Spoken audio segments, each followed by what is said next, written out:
அப்படி சொல்றது? பட்சிகளை ஆச்சாரியனா கொண்டு தூத்து செல்றது எம்பெருமான் கிட்ட.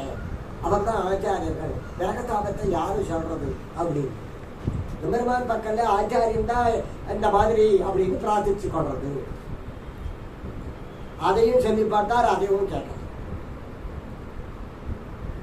அப்புறம் நேர எங்க வர 5ஆம் பத்துக்கு பொய்யார் சக்கரத்தின் கருமாணிக்கம் என்றேன். பொய்யே கைமை சொல்லி புறமே புறமேயாடின்னு போட்டேன்.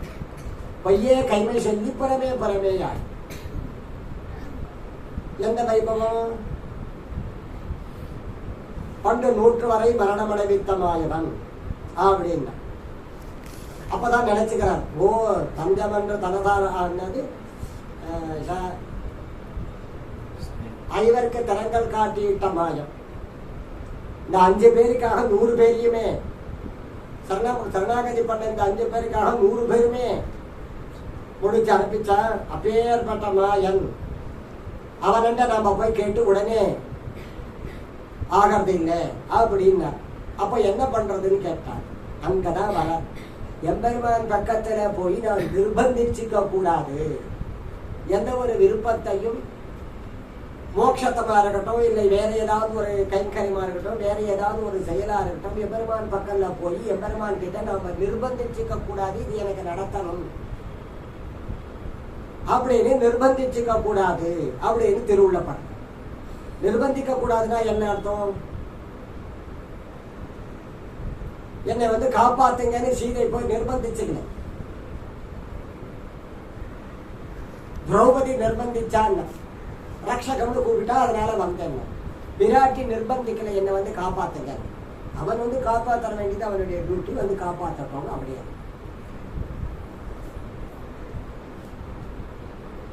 எம்பெருமானை நிர்பந்திக்க கூடாது அப்படிங்கிறதுக்கு காரணம் என்னன்னா, ஆழ்வார்களுக்கு பக்தி பரவசத்தினாலே ஞானம் வருகிறது. பக்தியின் ஆழங்காலினாலே மயர்வாரம் அதிநலம் அருள பெற்றவர். ஆச்சாரிய புருஷர்கள் எப்படின்னாக்கா, ஆச்சாரிய புருஷர்களுக்கு வரக்கூடிய ஞானம் பூர்வ பாஷையினாலே ஞானம் வரும். பூர்வாச்சாரர்களுடைய ஞானம் என்னதுன்னா சொரூப ஞானம், இப்படி இருந்து கொள்வது அப்படிங்கிறதுனாலே ஞானம் வரும். எப்படி இருந்துக்கிறது? ஞானம் அனுஷ்டானங்கிறதுனாலே அவர்களுக்கு ஞானம் வரும். ஞானம் அனுஷ்டானங்கள் ஆழ்வார் கிடையாது. ஆழ்வார் அதை பார்க்கல. பக்தி பிராவச்சு அவர் எப்படி ஒன்று பண்ணாலும் இருப்பார். 16 வருஷம் குளிச்சாரா? சவரம் பண்ணாரா? கிடையாது. சாப்பிட்டாரா? கிடையாது. தூங்கினாரா? கிடையாது. அப்போ அது பக்தி பிராவச்சு. ஆச்சாரியர்களுக்கு வந்த ஞானம் என்னன்னு கேட்டார். ஆச்சாரியர்களுக்கு வந்த ஞானம் எப்படின்னா, ஞானம் அனுஷ்டானமா இருந்து அதன் மூலமா வந்த ஞானம். இந்த ஞானத்துக்கும் அந்த ஞானத்துக்கும் வித்தியாசம் இருக்கிறது. அதனால பக்தி பிராவசியத்திலுமா வரக்கூடியவர்களுக்கு நிர்பந்திக்கிறதுக்கு ரைட்டு கூட இருக்குது. பக்தியில இருக்கிறவாளுக்கு என்னென்ன, இப்ப நேரா போறா பெருமாள் கிட்ட. ஆழ்வார் போய் திருவுள்ள பண்றார். என்ன பண்ணார்? பரமாமலையே அடியேன் தொழ வந்தருளாயே பட்டுன்னு நிக்கிறார்.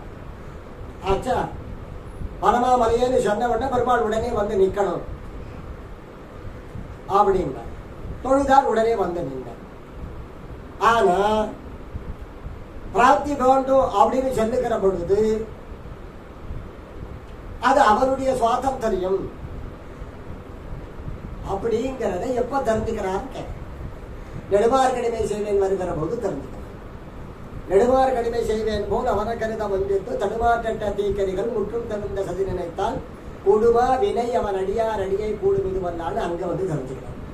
இவ்வளவு தூரம் வந்துட்டு அப்போ இவன் என்னதான் நாம சொல்லிட்டு இருந்தாலும் கூட நாம சேவிக்கணும். இத்தியாதி விஷயங்கள் எல்லாம் அனுகிரகம் பண்றான். வீடு பேர் அனுபவிக்கிறதுக்கு ஏன் கொடுக்க மாட்டேங்கன்னு கேட்டா ஏதோ இருக்கிறது.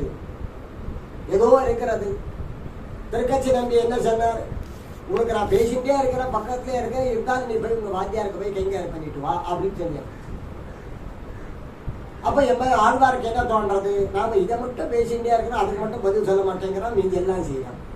அப்போ ஒண்ணு செய்வோம், நாம உண்டியா போய் தான் இப்படி பண்றாங்க. அப்ப என்ன பண்றது? நெடுமார் கடிமை செய்வேன் போல் அவனை கருத வந்திட்டு தடுமாற்ற பூர்த்தி கதிகள் முற்றும் தவிர்ந்த சதன் என்றால் கொடுமா வினை. அப்போ எதுவோ இருக்கிறது, என்ன இருக்கிறது? எதுவோ வினை இருக்கிறது. அப்போ எல்லாத்தையும் போக்கக்கூடியது எதுன்னா அவன் அடியார் அடியை கூடும் இதுவல்லால் அப்படின்னு கண்டுபிடிச்சான். பட்டுன்னு அந்த இடத்துல அதை சொன்னான். அப்போ எதுவோ இருக்கிறது போல இருக்குது, நம்ம அதை போக்கிக் கொள்ளணும் அப்படின்னு பார்த்துட்டு அந்த வினையை போக்கிக் கொள்ளணும்னாக்கா அடியாருடைய கூடணும். அப்போ அடியாருடைய கூடுறதுனா என்ன? வெட்டி கதை பேசுறது இல்லை. அடியாரோட கூடி கைங்கரியம் பண்றது, அவளோட குலாவி அவளோட சேர்ந்து கைங்கரியம் பண்ணுகிற பொழுது அந்த எப்பேற்பட்ட வினையா இருந்தாலும் அது கழிந்து போய்விடும் அப்படின்னு சொல்ல. தர்மசாஸ்திரத்துல பராசர தர்மசாஸ்திரத்துல பராசர ரிஷி சொல்ற என்னன்னு 60,000 ஆண்டுகள் ஒரு மனிதன் இறைவனை ஆராதிக்கிறான். 60,000 ஆண்டுகள் ஒரு மனிதன் இறைவனை ஆராதித்துக் கொண்டே 60,000 ஆண்டுகள் ஆராதித்தாலும் இன்னும் வரல அனுக்கிரகம் பண்ண. எம்பெருமான் இன்னும் வரல அனுக்கிரகம். பார்த்தா ஒன்றும் புரியல. அசந்தர்ப்பமா ஒரு ஸ்ரீ வைஷ்ணவர் திடீர்னு அந்த பக்கத்துல வந்தார். ஒரு பரம பாகவர். இவருக்கு ஏதோ தோணித்து. உடனே அவரை பார்த்தார். அவரை உடனே தண்டம் சமர்ப்பித்து அவரை திருமாளிகைக்கு அழிச்சுட்டு போய் குடிசைக்கு அழிச்சுட்டு போய் அவருக்கு ஸ்ரீபாதத்தெல்லாம் சுத்தி பண்ணி ஸ்ரீபாத தீர்த்தத்தை பாத பூஜை பண்ணி அர்க்கியபாத்தியெல்லாம் சமர்ப்பிச்சு அவருக்கு கைங்கரை பண்ணி அவருக்கு தீர்த்தம் உபகாரம்லாம் பண்ணி கொடுத்து அவருக்கு அதுக்கப்புறமேட்டு தளிகைலாம் பிரசாதெல்லாம் மாற்றி அவர் திருப்தியாக அவர் அனுகிரகத்துக்கு பாத்திரமாகி அவருக்கு எல்லா பணிவிடையும் செய்து அவருக்கு சுஷ்ரூஷையெல்லாம் பண்ணி வச்சு கால் அமைக்க கை அமைக்க அதெல்லாம் பண்ணி அவருக்கு தக்க சம்மானத்தை கொடுத்து அவர் போகிற போது அவரோட கூடவே போய் அவர் தெருவில் எங்கே போய் மறைகிறாரோ அது வரைக்கும் கூடவே போய் வழி